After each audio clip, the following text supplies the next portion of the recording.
what in the world is going on with the Arlington Nuns in Texas? Stick around to find out.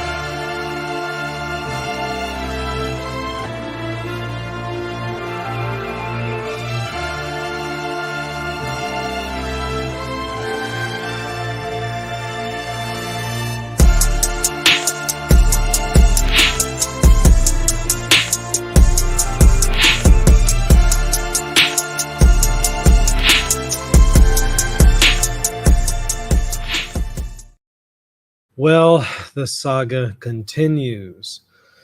I don't know if this is maybe the 15th video I've had to do about the nuns in Arlington, Texas, but we've done quite a few of them so far. And I figured I'd be amiss if I don't cover this one, because there are some updates to the story if you have not seen the videos that I've covered so far on this situation with a group of Carmelite nuns in Arlington, Texas, under Bishop Olson. If you haven't seen those videos, let's just do a quick 2-minute recap. We have seen that the prioress of the convent admitted to breaking her vow of chastity. She admitted to this in audio recordings. The bishop relieved her of her duties. As a result, some of the nuns began to dispute that, saying that the bishop was doing the wrong thing, and some began to deny that the nun actually violated her vow of chastity. So the bishop then released the audio file where he has a recording where he met with her, and they met with her multiple times, but he met with her and she admitted to it.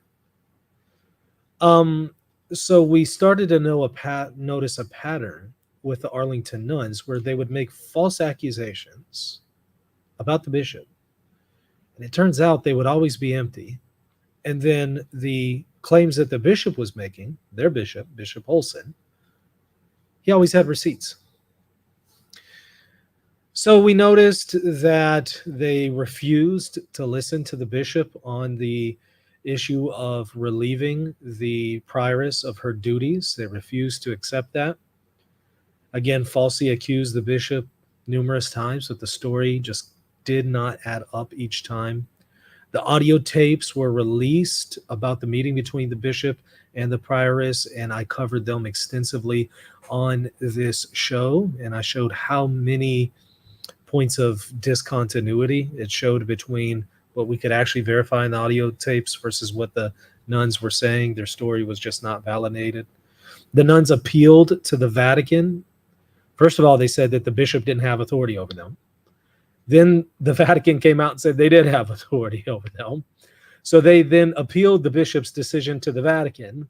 The Vatican rejects their appeal and holds that the prioress has been relieved of her duties, legitimately, rightly removed by the bishop, and they appointed a new prioress. The nuns rejected the new prioress, would not listen to Rome. They attempted to sue the bishop. The judge had the lawsuit thrown out. They threatened to sue the bishop again, but that was withdrawn. The new prioress has attempted to visit the convent multiple times, and they will not allow their new prioress in, still recognizing the previous prioress who broke her vow of chastity and was relieved of her duties, still saying that she is the one who has authority over them. So they're clearly not listening to their bishop. That's just a quick summary of all the stuff that we have seen so far. But there is an update. So Bishop Olson from the Diocese of Fort Worth, their bishop, has come out publicly and shared the following statement. Let's read it together, because it has some pretty serious accusations in it. Well, here's what it says. Let me zoom in just a little more on that. Okay. Statement to the faithful of the Diocese of Fort Worth by Bishop Michael F. Olson regarding the Arlington Carmelite Monastery, July 18th, 2024.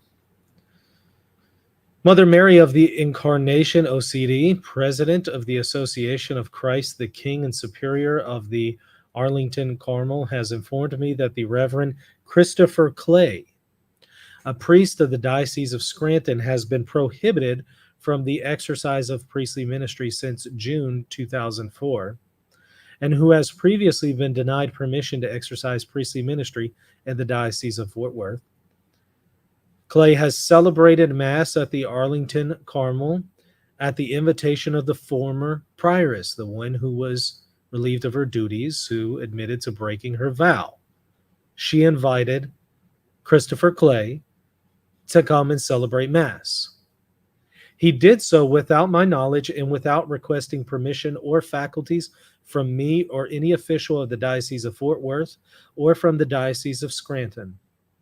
The Diocese of Fort Worth has been in contact with the officials in the Diocese of Scranton and learned Father Clay is included on its list of credibly accused individuals and confirmed he remains prohibited from presenting himself as a priest, wearing clerical attire, celebrating Mass publicly, and celebrating any other sacraments. Let's stop right there. Here's from the Diocese of Scranton, credibly accused individuals, Christopher Clay. You click on it, born 1/11/64, ordained 1998, assignments Notre Dame High School 98, Bishop Hafley High School in 2000, St. Thomas More Lake Ariel 2003, canonical status, permanently removed from ministry, last known location, Fort Worth, Texas. So it seems like the same guy. The bishop certainly thinks it's the same guy. He's been in contact with the Diocese of Scranton saying it's the same guy, so credibly accused individual. The statement says, I have also been informed that Reverend Marshall Roberts, a priest of the Diocese of Scranton without faculties for ministry, has celebrated Mass at the Arlington Carmel at the invitation of the former prioress. He did so without my knowledge and without requesting permission or faculties from me or any official of the Diocese of Fort Worth or from the Diocese of Scranton. I continue to work with Mother Mary of the Incarnation to restore the sacramental life of the Arlington Carmel. Well, that's noble of him, but given that they're taking this direction and they refuse to listen to him, it's time for him to actually just go ahead and excommunicate them. I don't know why he hasn't cut the cord yet. It's very admirable that Bishop Olson wants to continue to patiently give them opportunity after opportunity after opportunity. But I think at some point you need to go ahead and rip the Band-Aid off. Cut the cord. Go ahead and excommunicate them. What are we waiting on? They're not going to listen. And if they have credibly accused priests celebrating Mass there, this is not something that you want to be associated with. So I don't know why he hasn't done that other than he's just immensely patient and is hoping that they're going to change. But I just don't see that happening, given all that we've seen so far from them. However, until the sisters accept her appointment as their legitimate superior, I am unable to grant permission or faculties for the celebration of the sacraments to any priest of the Diocese of Fort Worth or from any diocese or religious institute. I ask the faithful of the Diocese of Fort Worth and all people of goodwill to continue to pray for me, for the Catholic Church in North Texas, in particular, the Arlington Carmelites. Well, certainly will. And it's sad that Bishop Olson is in this situation. But I think it is time to cut that cord and go ahead and tell them, you guys are excommunicated. Go ahead and initiate that process. Maybe, just maybe, it will be enough for them to turn away from their sins and to turn back to the church and to stop being disobedient to lawful authority. Maybe. We can hope. St. Paul says, turn them over to Satan so that their soul may be saved on the day of judgment. Wow. We also read this from where Peter is that covered it. Rogue credibly accused priest ministering to Arlington Nuns, ? In recent days, there's been more troubling news regarding the nuns of Arlington Carmelite Monastery. In a statement by the bishop dated July 18th and posted on the diocesan website, Bishop Olson shared that he was recently informed Mother Mary of the Incarnation by Mother Mary of the Incarnation that 2 suspended priests have been celebrating the Tridentine Mass at the Arlington Carmel. Olson wrote that 2 men, Christopher Clay and Marshall Roberts, both from the Diocese of Scranton, had been invited by the former prioress of the monastery, Mother Teresa Agnes of Jesus Crucified at Gerlach. That's the one who was removed.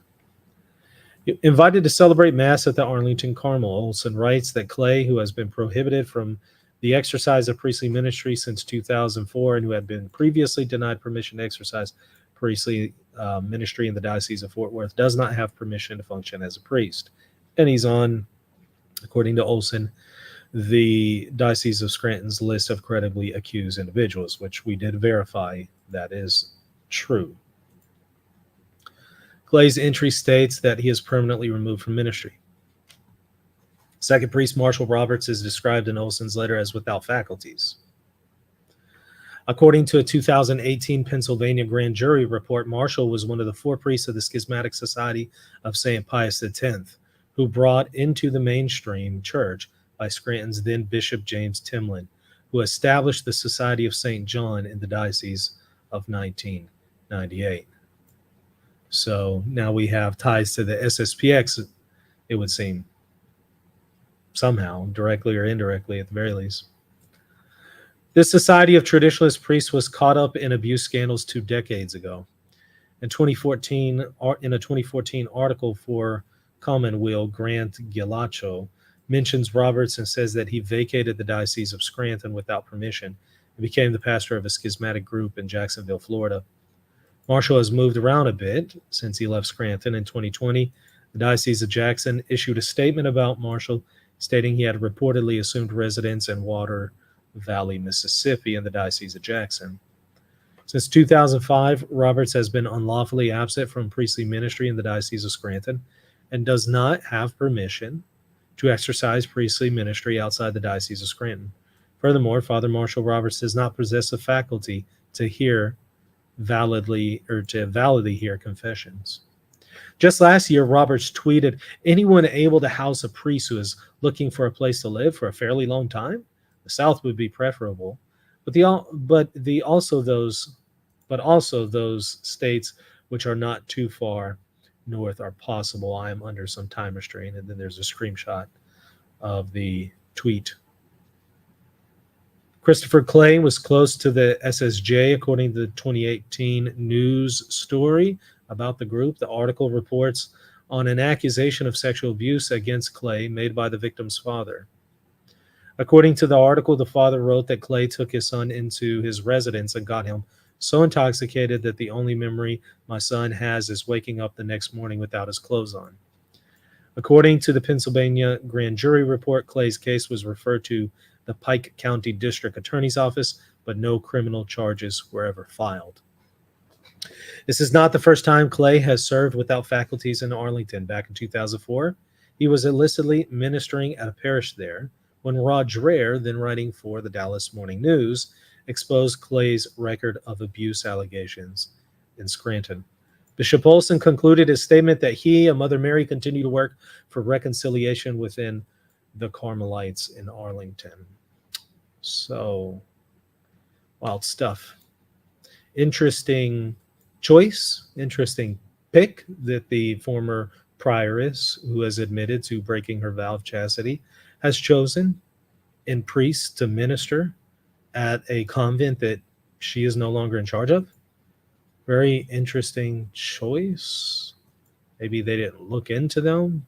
Maybe they don't believe the accusations. I don't know what's going on. Maybe they'll come out with a statement and explain why they chose to do this, but it certainly doesn't look good for them. And again, I think at this point, if this is the extreme that they're going to go to, that they're willing to bring in credibly accused priests, according to the Diocese of Scranton, or at least one of them who's credibly accused, and others who are problematic since they don't have faculties. If they're willing to bring them in, might be time to cut that cord. Snip, snip. Might be time to distance oneself from that community. I totally admire being, patient, respectful, long-suffering, hoping that people will come around. But yeah, that hasn't happened, and they're now going to this extreme. Seems like something that the Diocese of Fort Worth doesn't want to be associated with. So maybe it's time to go ahead and initiate that excommunication process. Maybe that will be just enough to save their souls and to have them repent of what they're doing. Who knows? Anyways, everybody hit the like button, hit the subscribe button. Check me out at patreon.com/reason and theology if you want to support what I'm doing here with R&T. Also, stay tuned for 4 p.m. Central today, where I'm going to talk about the man who claimed that he prophesied that Trump would be assassinated. And we're going to take a further look at him because elsewhere he indicates that according at least to biblical standards, he's a false prophet. So we're going to take a look at that later today, 4 p.m. Central. Stay tuned for that. See you soon. God bless.